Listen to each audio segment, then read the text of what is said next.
Elon Musk. I'm not writing from Silicon Valley, not from a pristine lab or gleaming boardroom.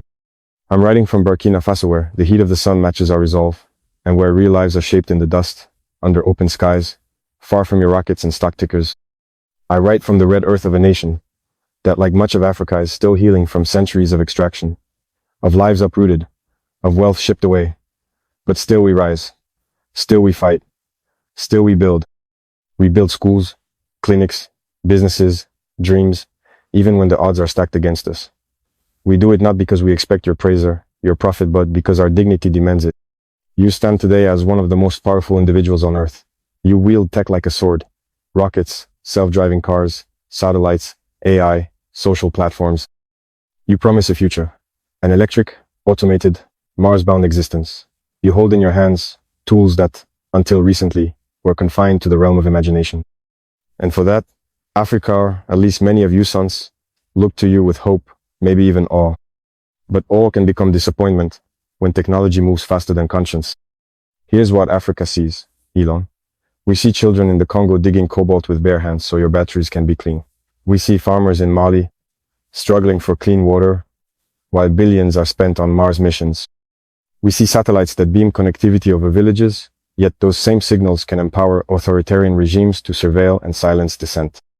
We see powerful platforms that claim to serve free speech, but end up amplifying lies and hate sometimes from people who look like us, but not always with our best interests in mind. So I ask you, before you colonize another planet, reconcile with the intention to help the one beneath your feet. Africa watches and asks, will you be another disruptor that arrives, extracts, and leaves? Or can you be a true partner, someone who understands that innovation without justice is simply exploitation in a different jacket? You've said that some people don't want to get rich. They want to do something meaningful. So let's talk meaning. Meaning is when Starlink connects a rural school in Niger just for tweets, but for textbooks, lectures, telemedicine.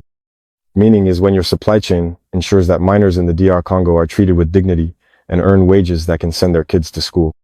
Meaning is when Tesla values extend to the lives of those who make Tesla, possibly not just the shareholders. When what you build uplifts humans instead of simply electrifying their struggles. Because right now, Elon, too many of your innovations feel like abstractions, polished, shiny, but distant. Starlink, great idea. But here's the thing. If connectivity is freedom, why are many of your users still drowning in misinformation? If the goal is to democratize access, why don't we see massive investment in programming in local languages, in educational content tailored to our needs, not just in English? Connectivity without context leaves an empty room with a microphone and no audience. And next to platform you acquired it, maybe the digital town square, but that square isn't safe. It lacks trust. We in Africa have seen social media used to incite violence in Ethiopia, to spread fake news during elections in Nigeria. You have the power to reframe that narrative, to demand better, to embed ethics into the algorithms, to refuse to allow your platform to become the megaphone of extremists. But are you willing? Let's talk about Tesla, the logo of a green future that is fueling ambition in Europe and America.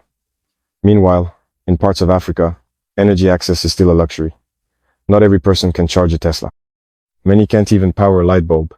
So while you champion the green revolution, we're fighting energy wars over burnt charcoal and unreliable grids. Why shouldn't your patents or factories find a home here?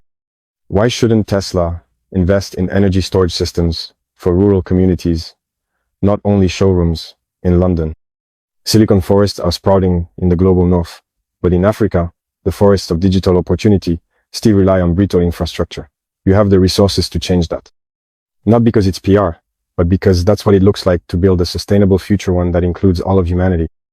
SpaceX, oh SpaceX, you aim to colonize Mars and take humans beyond the cradle. Inspiring, essential, some say. But I say, look earthward first, because Mars will wait. It will still be there when the lessons learned on our planet are applied elsewhere. Future generations on Mars, if they come, will judge today's decisions. Will they say you helped save Earth or left it for convenience? So Elon wondering, who took your rebel heart? When did your bridges become pipelines? When did your megaphones mute the voices of the marginalized? You were once called a disruptor. Yet it's not enough to disrupt markets. You must disrupt inequality, disrupt the narrative that greatness is reserved for the few. You can inspire a generation, or you can drown it in cynicism if the tools meant for liberation become instruments of division.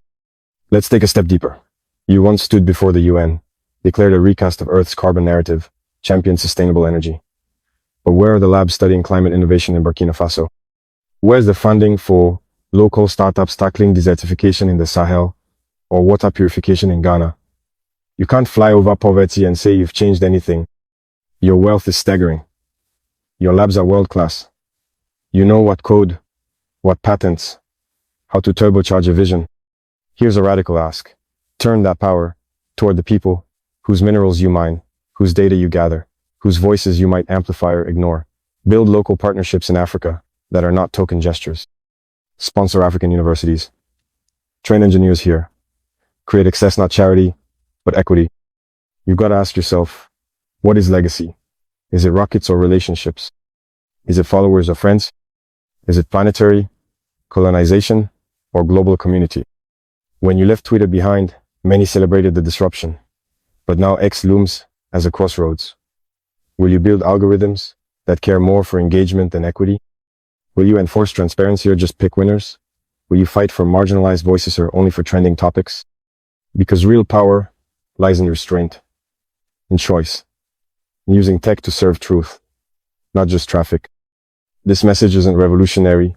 It's not a threat. It's a plea, not a confrontation. It's a reckoning. You once described yourself as an accelerator of civilization. That word accelerator can mean many things. In Burkina Faso, we see both sides. Machines that speed life up and machines that flatten hope. We choose hope. The respect you earn shouldn't be blind loyalty. Let it be trust won on continent-wide deeds. And let that trust be earned fairly. So here's the challenge and the opportunity. You control powerful platforms that can shape AI policy, platforms that can determine who gets connected and who stays invisible, platforms that pretend to be neutral when neutrality is a luxury few in Africa can afford. You can choose to make them human first. You can choose equity over extraction. You can choose impact over impression.